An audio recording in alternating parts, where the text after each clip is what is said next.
Well, welcome to Investor in the Family Radio. This is your host, Brian Bain, and we're excited to have you back with us this week. And we took about 2 weeks off from our Buffett, the Berkshire Hathaway letters to shareholders. For the last 2 weeks, we took some time off and had some other focus for the podcast, which was fun. But we're back now, and just as exciting, we have David Reyes back with us. David, thanks for coming back on the show. Yeah, thanks for having me. I'm excited to be back with you. Yeah, we've missed you for sure, but excited to have you here. And we're just going to jump back in. And just reminding everyone, we're going through this series and it's going to take a long time. We're probably going to do it in segments, maybe like a decade at a time, take a break and come back. But Warren Buffett, obviously known and respected as one of the greatest investors of all time, or at least our time. And his company's Berkshire Hathaway. And every year he writes a letter to his shareholders. And those are usually widely read and respected resources for investment wisdom. So we thought, well, if we want to be better investors, and he's one of the best investors, it makes sense to read what he's doing and learn how he's built his business. Because like we say over and over here at Investor in the Family, that we should all view our investing as a business. Whether maybe I'm just managing my retirement portfolio or whatever it may be, but my household should be viewed as a business. And the extra capital or extra money, whether it be extra income, basically when I have my income minus expenses, whatever's left is money that I have to spend or invest. And we want to learn, how did Warren Buffett do that? And how do we build our portfolios and our investments in a way that hopefully we can find great success over time. So with all that being said, we're going to jump back in today. We're looking at the 1973 letter to shareholders. You know, I'll this may make you uncomfortable. I apologize if it does, but I'm curious, David. I'm not sure how recently you read the 73 letter and getting ready for this, but did anything stand out to you in this letter that you thought, hey, that was interesting, or this didn't make any sense? Well, as he's going through each letter, I've noticed that I feel like I see new things being added every year. Mm-hmm. Like, does that make sense? So and for me, I'm coming in, these letters, this is something that I didn't even know really existed until you told me about him.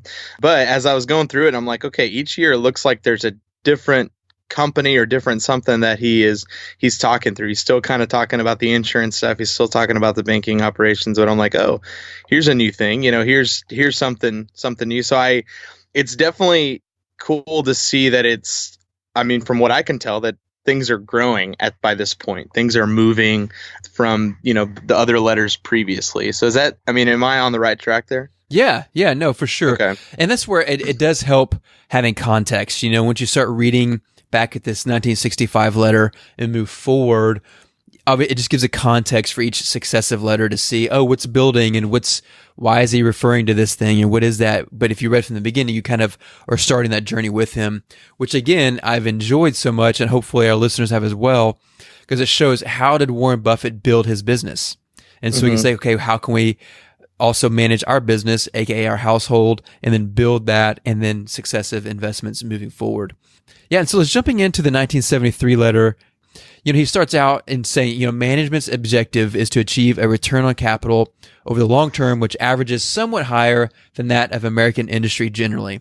And so, which is just an interesting, it says, while utilizing sound accounting and debt principle policies. It says, we have achieved this goal in the last few years and are trying to take those steps which will enable us to maintain this performance in the future. Prospects for 1974 indicate some further decline in rate of return on our enlarged capital base. That last sentence may not need to be read, but basically, here you hear Buffett saying, "Hey, I want to beat the index," basically. And the index is, if people listening, a lot of people think, okay, if you're going to invest on your own, then you should be adding extra value than you could get by just passively putting your money in like a mutual fund or an index fund or something like that, which is basically a fund that just follows the general stock market. And a lot of people will say, hey, just put your money in an index fund because that way you'll do as well or poorly as the overall stock market, but you won't do worse. Whereas a lot of people who try to quote unquote outsmart the stock market end up doing worse than the stock market. So you put all this work in and you do worse because of it. So, but Buffett is saying, hey, we want to basically beat the index, which he's viewing as American industry in general. And he said, we've largely been done that well, but we've got some challenges ahead of us, which is, again, just really funny to hear. Looking back and knowing his track record, funny to hear Warren Buffett viewing it with that kind of level of, I'll say, lowballing it approach. At least it sounds like. Yeah, I mean, it seems pretty vulnerable, I would say. I mean, I'm not sure like kind of what the outlook was at that time for the people, for the shareholders and people reading this stuff. But I do think I like the honesty there, I guess, what I can see. Well, and to take that even further, what we start noticing in these letters is we're getting into the 70s, and I was not at a place in the 70s to be paying attention to any economic dynamics going on. And as we've discussed before, I'm confident you were not either, David. I don't think I was. No, I must have missed that time. Yeah. It's okay. You were getting ready for Star Wars. It was coming out soon. We're all excited about that. Well, but when you look back at the 70s, or actually, did you see the movie Miracle, the ice hockey US 1980? Yeah, I mean, it's been a while, but I've seen it. Do you maybe remember, or like different parts of that movie? They showed clips of things that were going on in the 70s, which obviously led up to the 1980 Winter Olympics, where the Miracle on Ice took place. Do you remember like those scenes of like Jimmy Carter and talking about basically how it was just the 70s was a bad time in the U.S. from an economic perspective? Yeah, I think I remember things like that, and obviously in other films too. I feel like I've seen clips like that. Yeah, that makes sense. Yeah, I mean kind of you're on the back end, the coming off of Vietnam, which was largely a really divisive experience for our country. You have all kinds like an oil embargo with OPEC, and there's lots of different dynamics going on where it was just a tough time economically, and the term stagflation, where you have like inflation's growing, so things are getting more expensive, but wages aren't growing. So there's this it's just this really gross dynamic, and that's kind of what we're getting into right now in these letters, because this is the 1973 letter. So most of the letters up to this point have been really positive. He's talked about.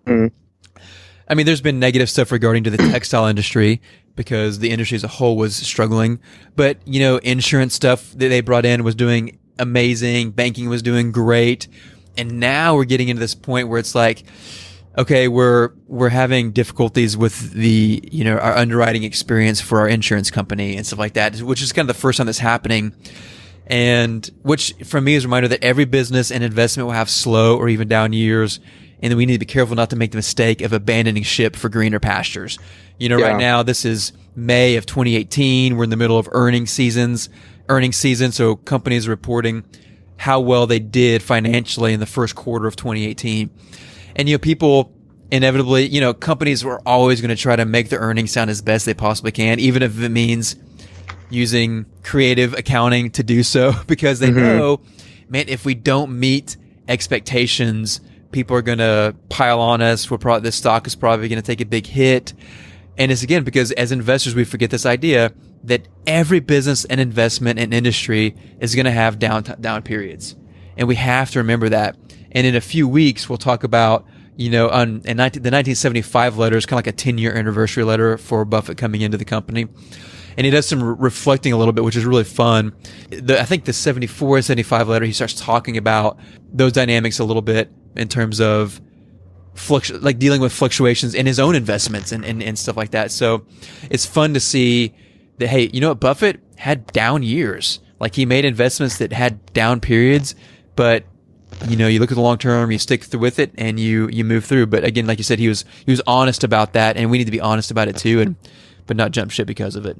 Yeah, I think. Do you feel like mistakes that are made with this companies like this? Do you feel like, because I don't know, like, I guess what I'm trying to ask is, like, as you're doing like investing and things like that, like mistakes that are made, do you feel like it's more heightened in this kind of industry? Or do you feel like it's pretty easy to kind of, okay, we can correct and we can do things differently? And I don't know, does that make sense? Like, heightened I feel like in the investment industry, or is that what you mean? Yeah. I guess just like, because you're dealing with, finances, you're dealing with money. I just, in my mind coming in, I feel like it's just insane. I feel like it's just intense when mistakes happen and things you're just trying to, care for. Do you feel like it's just, as an investor yourself, do you feel like you get like nervous about that coming in? Oh, totally. I mean, without question, one of the greatest enemies of any investor is themselves. and their emotions or our emotions. And that's one reason why, like I mentioned earlier, the idea of indexing or passive index investing, why it's so popular. And I think for most people, it's a really great choice because it largely removes that human factor. Like you're not engaged with jumping in and jumping out and making decisions. And generally speaking, the less active we are as investors, the better our returns are over time. Because, if we have a great investment idea, and again, Buffett is an example of this in this letter, and in the letters I mentioned, I think 74, 75 coming up in a few weeks, he'll hit this directly by talking about, we're not really concerned with what happens year to year with the price of any of these companies, as long as we see the underlying business healthy and making the progress we want to see. So he's saying, you know what? The market may not year by year reflect the value we believe is true for that company. But if we try to time that, we may think, oh, well, it's not performing like we want it to, so I'm going to jump out. And anyone listening to this who's been investing for any period of time, inevitably when I say that is thinking about how many times have I done that. I got excited about an opportunity. I invested in it. I waited a little while. It didn't materialize. I sold it. And 6 months later, it took off. Or inversely, I'll leave it at that. But basically, and it took off. You think, well, if I would have stuck with it, and I think probably in most cases, most companies that have sold, it sold out of impatience, almost always ended up being a bad idea because eventually there was a good thesis for the investment. And if I would have given it more time, it would have played out. It doesn't always work that way, but more often than not. And so what happens is the classic investing, curse and dictum, I'll say, is, investors buy high and sell low, because you buy into excitement. You don't want to miss out on an opportunity. And then you get up at the top and then it starts crashing. Then you panic like, oh, I don't want to lose more money than I've already lost. And you sell. And so you buy right at the time when you should be selling, and you sell right at the time when you should be buying. Yeah. So was there a method to Buffett's, not his madness, but was there a method to him in the companies that he was investing in? Other than, we've saw in the previous letters with the insurance, companies, things like that. But I don't know, have you seen kind of through these letters kind of a theme in that? Again, I need to be careful because I keep referring to the 74 and 75 letters and I don't want to hold people off for a few weeks having to wait for those. But he does get to that specifically, and I'm tempted to jump ahead, but I'm not going to. But it's a great question. But let's use what has been revealed so far, and specifically in this letter. And I go back to what I read initially. It says management's objective is to achieve a return on capital over the long term, which averages somewhat higher than that of American industry in general. And so that's obviously not a super specific criteria, but it said our overriding criteria is we want to allocate our capital. We want to invest our money in a way, in opportunities that we think will help us outperform, the general American industry. And again, obviously that's very general, but that was a big top line guideline. So I won't get into some of the specifics because those are kind of coming in a few weeks, but I'll put that out there as one key thing that he focused on. Yeah.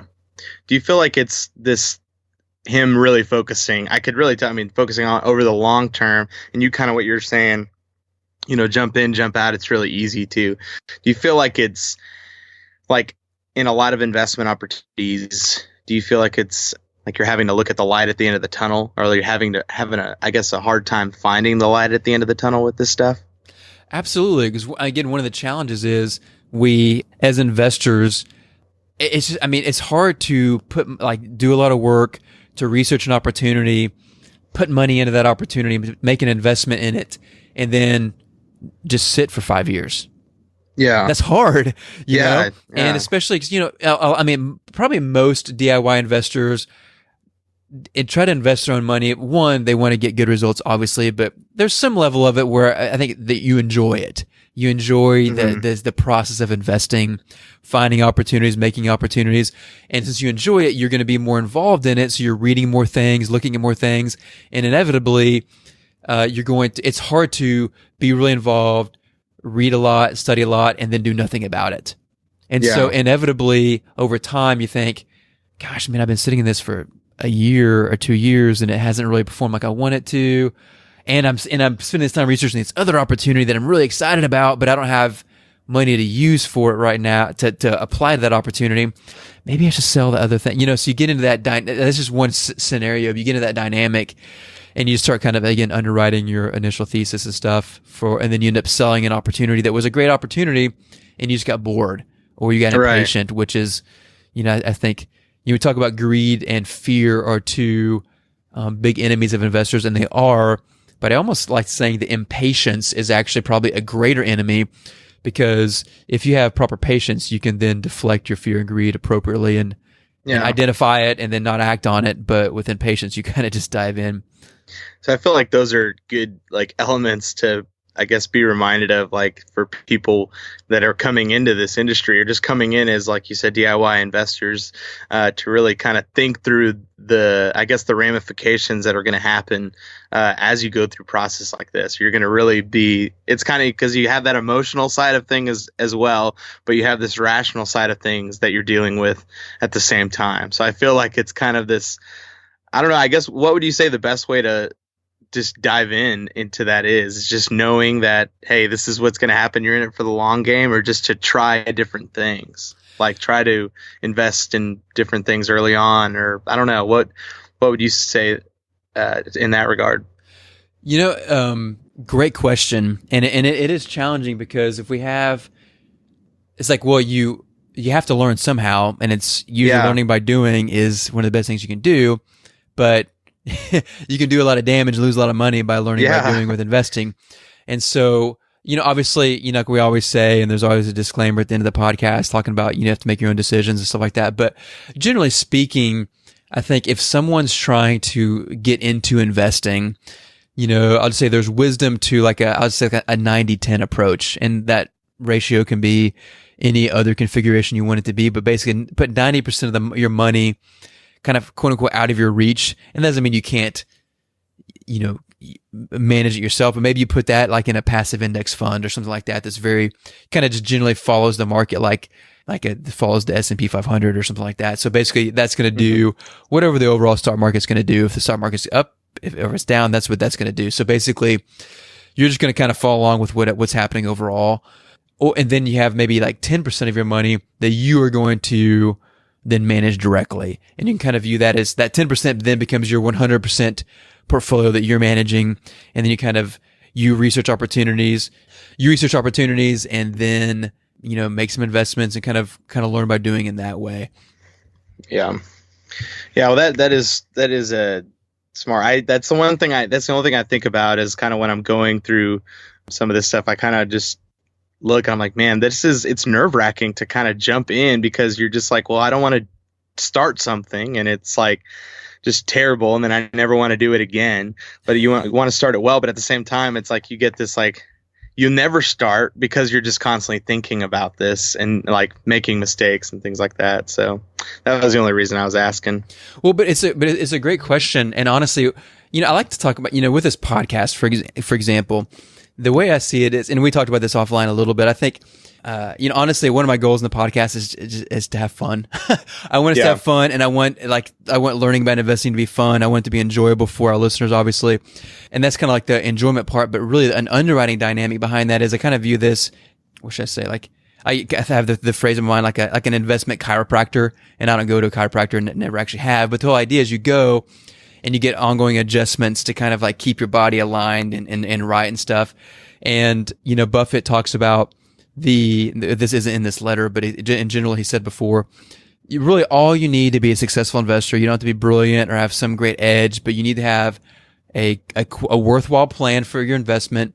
And then you need basically some way to protect your plan from all your emotions, basically a way to stick to your plan. And again, like we said before, most people don't have a plan, and those who do probably don't stick to it for a number of reasons. And so my hope in this podcast is that, one, it'll help listeners and us to better create an investment plan that follows the way Buffett invested and built his business, but then also have ongoing reminders over and over and over again to stay on track, stick to your plan, remember what our enemies are as investors, how to guard against them, all that kind of stuff. So that's why week to week, there's probably gonna be a number of things that we read or talk about that, we're like, oh, we talked about that last week, but we need it every week. I remember one of my probably the most significant mentors in my life, a former professor of mine.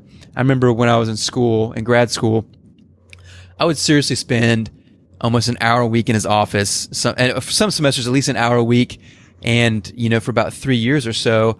And I would joke that it seems like we talked about almost the same thing almost every time, but I needed it every time because it's such a different way of thinking. And in the same way, man, our emotions are going to torpedo our investments, period. They're going to do it. Like, it's going to happen. And everything in the investment industry most of the industry makes money based upon our activity, whether it mean trading fees or reading newsletters and seeing and clicking on ads and on and on and on. So we have this, and the way people get us to click on stuff and read stuff is by making things sound really fascinating and exciting. And when you read fascinating, exciting things, you then think, well, I need to take action on this. And what we need is, okay, we need to be able to, quote unquote, dwell in that space, but maintain self-control. Because that space is where we learn, we get ideas and all that kind of stuff. And we also need to know, okay, what level of this do I need to just block out and ignore? And then either way, at the end of it, what's my filter between the inputs I'm receiving and taking action? And I feel like the filter thing is probably what I would say is just the most necessary, is how are you filtering through that? Because I just feel like it's two different sides of your brain that end up working when you're dealing with a lot of that. I would, just from what I can tell, it seems like you have this one side and you're really passionate about it. And then it's the thing that you're actually needing to do and the right decision you're needing to make. And I think a lot of times I end up getting that way, just with being passionate about something versus what am I being led to do, or what am I being paid to do right now? Sometimes those can be two different things. And I tend to fall in a trap where my mind just, I get bummed because I'm like, oh, well, I'm not getting to do what I'm passionate about, or I'm not getting to, look at these things that I'm passionate about. But it's almost like the other side of my brain's like, okay, well, hey, let's be smart about it. Let's wait, let's give it a moment. So I feel like it's a lot of that back and forth, and it's just the way that you filter those thoughts. That's what it seems like. Well, one of my favorite resources that I've created is, I call it the purchase filter. And the whole idea is, hey, before you make, and then I have like a sell filter as well, for investments. And the idea is, before you make an investment, you have to check all these boxes. And before you sell an investment, you have to check all these boxes. And what it serves as a means of what you're describing, it puts some distance between your emotions and your actions, which is basically, it's called maturity. It's called self-control, but it's hard.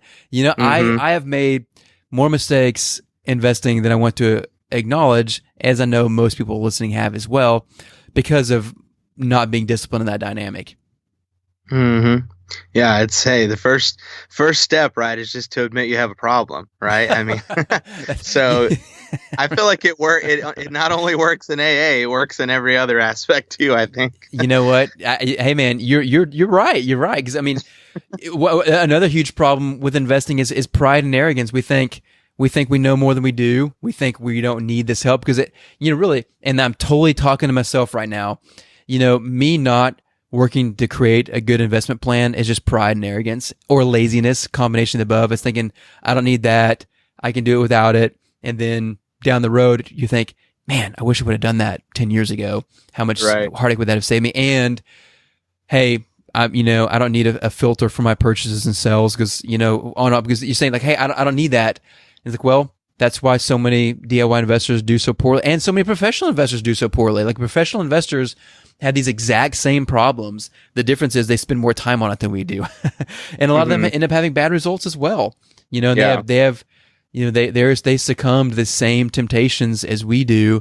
Of course, on that front, I actually was thinking, you asked earlier what were some of the criteria Buffett used for making his investments. And I mentioned the big general one and kind of deferred a few weeks until the 74 and 75 letter. But I was thinking, I mean, we've talked about one of his core dynamics a bunch of times so far in these letters, and that's management. And I didn't even think about that until after I responded initially. And and almost every time I read one of these letters, I highlight and circle how many times he talks about, and always in a praiseworthy fashion, the by name, the key managers of each of these different businesses that they've purchased, and then those managers who are still operating those businesses, whether it be in the insurance front, the textile operations, or banking. He will name that person by name and say, this person is doing an amazing job. Even though the company is struggling, he's doing great for these reasons. And I mean, I think that is huge. Like, he wants to, they invest in companies that they can say that about. They can say that about management, because if that's true, then you kind of feel like, well, like, regardless of the challenges, the right manager will be able to work things out. Right. Yeah. And I think that's the true definition of good partnership in general. I feel like a lot of this is you're really having to rely on a number of different people, in this industry. And I feel like he's making that very apparent as how much it truly is a partnership. Right.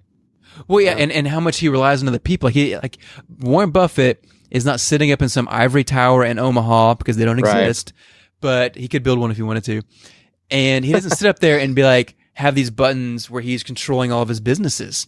Like, he hires amazing people to do it for him. And like I've said before, us as investors, even if you are a full-time professional investor, you can't do it all by yourself. Like, you need help, and that's why you pay for research. You pay for different tools and resources to help you as an investor. On some level, that's you hiring someone else to help you and manage a piece of your business for you.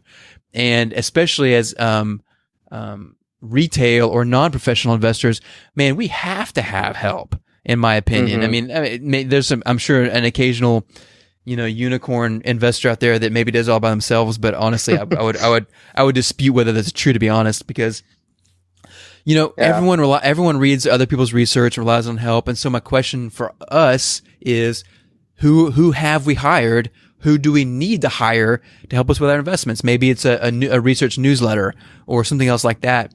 And do we trust that management? How are they performing? Do we want to keep that manager? And then when you find a great manager, trust them.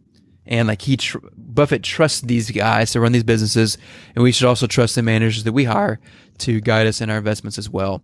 So yeah, no, that makes a lot of sense. I think it's, like you said, it's no one can do it alone. I think that goes with just life in general, but I think it's helpful to, I mean, you were talking about like there may be that one person that's doing it, but at the end of the day, we're not reading their letters. We're reading Warren Buffett letters, and we could see here that if he couldn't do it alone, then then we should probably take into consideration that it's probably hard to do so. Absolutely.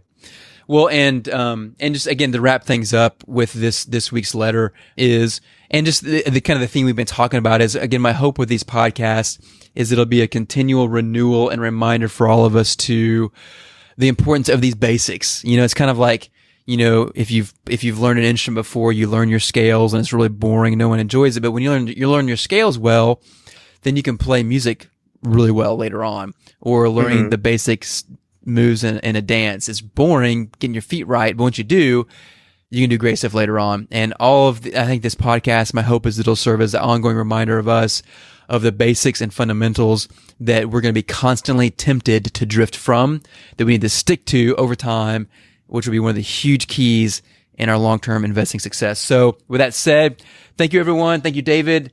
And we will be back next week with the 74 letter. The information and opinions contained on this podcast are for educational purposes only. The information does not consider the economic status or risk profile of any specific person.